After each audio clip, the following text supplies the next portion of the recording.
એટલા માટે અમે આ તાત્કાલિક આ સંદેશો સમાજના દરેક ભાઈઓ સુધી પહોંચી જાય એ માટે આ મીડિયાને અત્યારે બોલાવેલા છે.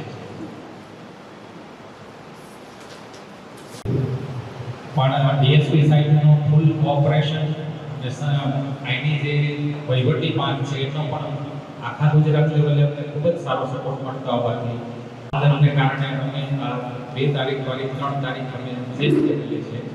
અને જે આ મહાસંમેલન આપણું મળવાનું છે એ ખીજડીયા બાયપાસ ખાતે આવતીકાલે આ 3 તારીખે, જેમાં બહોળી સંખ્યામાં ક્ષત્રિય સમાજ તથા અન્ય સમાજના જે 18 વર્ણો જે છે અમે તેમને અમારા તરફથી હાર્દિક નિમંત્રણ આપીએ છીએ.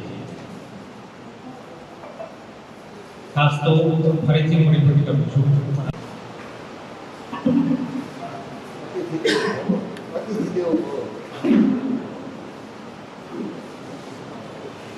ભારતીય નારીની અસ્મિતાનું સામાજિક આંદોલન અત્યારે ક્ષત્રિય સમાજ સમગ્ર ગુજરાતમાં ચલાવી રહ્યો છે. લોકશાહીનું પર્વ પણ લોકસભાની ચૂંટણી જે લોકશાહીનું મોટું પર્વ છે તે પણ આવી રહ્યું છે અને ગુજરાતમાં 7 તારીખે મતદાન પણ છે. 2 તારીખના રોજ ભારતના વડાપ્રધાન જ્યારે જામનગરની મુલાકાતે આવી રહ્યા છે ત્યારે ક્ષત્રિય સમાજ જે અત્યાર સુધી શાંતિપૂર્ણ ચૂંટણીની આદર્શ આચારસંહિતાની મર્યાદામાં રહીને જ જે રીતે આદર્શ રીતે વિરોધ દર્શાવી રહ્યો છે તે પ્રમાણે તે કે આપણે વડાપ્રધાન શ્રી જ્યારે જામનગરના મહેમાન બનતા હોય અને ક્ષત્રિય સમાજ જે મહેમાનોને એક અમારી જે પરંપરા મુજબ એનું સ્વાગત કરતા હોય ત્યારે આપણે આવતીકાલે વિરોધ પ્રદર્શન કે આપણે કોઈનાથી ગેરમાર્ગે ન દોરાઈ જાય. રાજકીય અમારું કોઈ આંદોલન રાજકીય આંદોલન નથી, અમારું સામાજિક આંદોલન છે. એટલે રાજકીય બેનિફિટ માટે અમારા યુવાનો ક્યાંય ભટકી ન જાય એ માટે આજે અમે આ પ્રેસ કરેલી છે કે ભાઈ વડાપ્રધાન શ્રી છે એ આખા દેશના વડાપ્રધાન છે અને અમે પણ એમાં ક્ષત્રિય સમાજ પણ આવી જાય છે અને એમને પૂરો આદર આપે છે. અને અમે દરેક સમાજને એ નોંધ લેવાનું કહી છીએ કે ભાઈ ક્ષત્રિય સમાજ છે એ એના પ્રશ્નોને આધારે એ વિરોધ માગ્યો છે. વડાપ્રધાન શ્રી સાથે એનો વિરોધ નથી.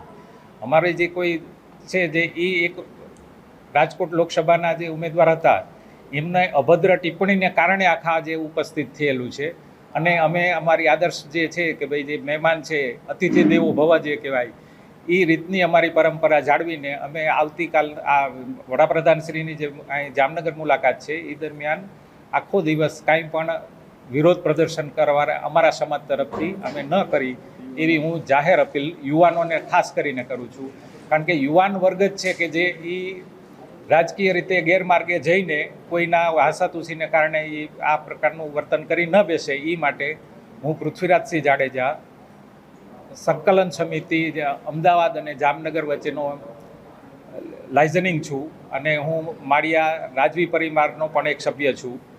હું જાહેર અપીલ અમારા ક્ષત્રિય સમાજને આની જાહેર અપીલ કરું છું. જય માતાજી. નારી અસ્મિતાનું મહાસંમેલન જે અમે પહેલાં 2 તારીખે રાખેલું હતું પણ વડાપ્રધાનશ્રીની મુલાકાતને હિસાબે અને પ્રશાસને અમને જેટલી પહેલાં ઘણી બધી મદદ કરેલી છે આખા સમગ્ર ગુજરાતમાં કે પોલીસ પ્રશાસન અને કલેક્ટરશ્રીઓ દરેક એ સતત અમને આ જે અમારું સામાજિક આંદોલન છે એમાં સતત ઉપયોગી થયા છે. અને ત્યાંથી અમારી જે સંકલન સમિતિના હેડમાંથી પણ એ એક પ્રકારની ભાવના હતી કે આપણે જો શક્ય હોય તો આપણે 3 તારીખ કરી અને આપણે એમનો આદર જે છે એ જળવા રહે એ માટેનું આપણે આ કરી.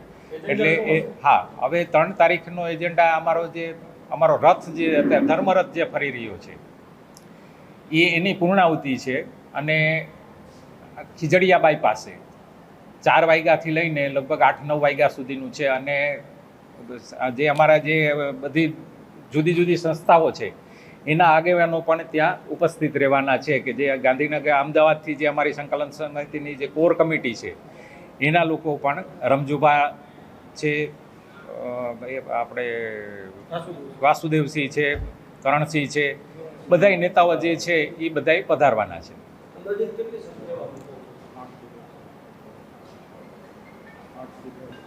15,000થી પ્લસની સંખ્યા અપેક્ષિત છે. પણ આ એક આંદોલનનું આ આંદોલનનું કેવી પરિસ્થિતિ છે કે જે સ્વયંભૂ આંદોલન છે. કોઈ નેતા નથી આમાં. હું આજે નેતાની રૂએ નથી આવ્યો. સંકલન જે અમદાવાદ અને જામનગરનું લાઇઝનિંગ તરીકે હું છું. હું એવું નથી કે ભાઈ હું આમાં કોઈ નેતા છું, બરાબર. એટલે સ્વયંભૂ છે તો આમાં એવું પણ બની શકે કે 15,000ના બદલે 50,000 થઈ શકે, બરાબર. એટલે અમે મેડિકલની ટીમની માગણી કરેલી છે, પોલીસ ખાતાને તે બધી મંજૂરી પૂર્ણપણે લીધેલી છે અને પ્રશાસને તે સ્પષ્ટ રીતે અમને મદદ કરવાની એમની તરફથી અનુરોધ થયેલો છે કે ભાઈ અમે તમને જે કાંઈ લેવલે અમારાથી મદદ થઈ શકશે એ અમે તમને મદદરૂપ થશું. બહારથી અમારા જે કોઈ રાજકીય આગેવાનો આમાં ક્યાંય પ્લેટફોર્મમાં છે જ નહીં. ના, આ જે સંમેલન છે ને એ રાજકોટ બે જિલ્લા પૂરતું જ આપણું સીમિત છે. દ્વારકા અને જામનગર એ પૂરતું જ સીમિત છે. એટલે જે આમાં સ્વયંભૂને કારણે કોઈ આવી જાય તો એ બનવા જોગ છે. પણ અમે કોઈ આમાં, અને બીજું સેકન્ડ થિંગ, અમે કોઈ આમાં ઇન્વિટેશન લેટર કોઈને હોતા નથી. આજે હું અહીંયા આવતો હોય તો મારી સમાજની લાગણીને કારણે આવતા. આ લોકો જે કોઈ મારી જે આખા જે ગુજરાત આખામાં કે રાજસ્થાન, મધ્યપ્રદેશ, ઉત્તર પ્રદેશ જે કાંઈ સામાજિક વિરોધ થઈ રહ્યો છે એ સ્વયંભૂ છે, કોઈ નેતાગીરી નથી આમાં. એટલે એમાં કોઈ તમે સંખ્યાને પ્રિડિક્ટ ન કરી શકો કે ભાઈ જે રાજકોટ હતું 7-8 લાખ થઈ ગઈ તો અહીંયા કેટલી થઈ જાય. અમારું આકલન 15-25 હજારનું હોય પણ એ 45-50 હજાર સુધી જઈ શકે. એમાં અમે કાંઈ એવું બોલી ન શકીએ કે ભાઈ કેટલું, કારણ કે સ્વયંભૂ છે આ કોઈ. અને ઇન્વિટેશન કે આ વખતે કોઈને હોતા નથી આમાં. ખાલી એક જે તમે અને પ્રચાર માધ્યમો, અને હું આ તકે એ પણ આપને પણ કહું છું કે 3 તારીખના સંમેલનમાં આપ બધાએ હાર્દિકલી ઇન્વાઇટેડ છો. આપને એ મુજબનું ઇન્વિટેશન મળી પણ જશે. પણ હું અત્યારે આપ અત્યારે પધાર્યા છો તો હું આપને અત્યારે જ ઇન્વાઇટ કરી દઉં છું કે આપ અમને, હા, બધી જ્ઞાતિના જે 18 વર્ણને અમે ભેગા લઈને જે ચાલી છીએ તે દરેક પ્રમુખો છે, દરેક જ્ઞાતિના સભ્યો છે, એમને પણ અમે હાર્દિક ઇન્વાઇટ કરી છે કે ભાઈ આ અમારા સામાજિક આંદોલનમાં જે નારી અસ્મિતાનો જે પ્રશ્ન અમને થયો છે, અમારે જે અસ્મિતા ગવાણી છે એ દરેક નારીઓ માટેની વસ્તુ છે કે ભાઈ હા, અને અમારી સાથે બહોળા પ્રમાણમાં જોડાવ એવી અમે અપીલ કરી છે. અને દરેક જ્ઞાતિના પ્રમુખ હોય, ઉપપ્રમુખ, જે કોઈ હોદ્દેદાર હોય કે એના કોઈ પણ આપણે નાગરિક હોય એ પણ અમારા અને આપ પત્રકારોને તો ખાસ ઇન્વિટેશન છે. કારણ કે આપ જ અમારું ઓલું છો કે ભાઈ જે અમારો પ્રશ્ન જે છે, અમારી કોઈ માગણી તો હતી નહીં. અમે એમ તો કીધું નહોતું કે ભાઈ ક્ષત્રિય સમાજને કોઈ ટિકિટ આપો કાંક, બરાબર.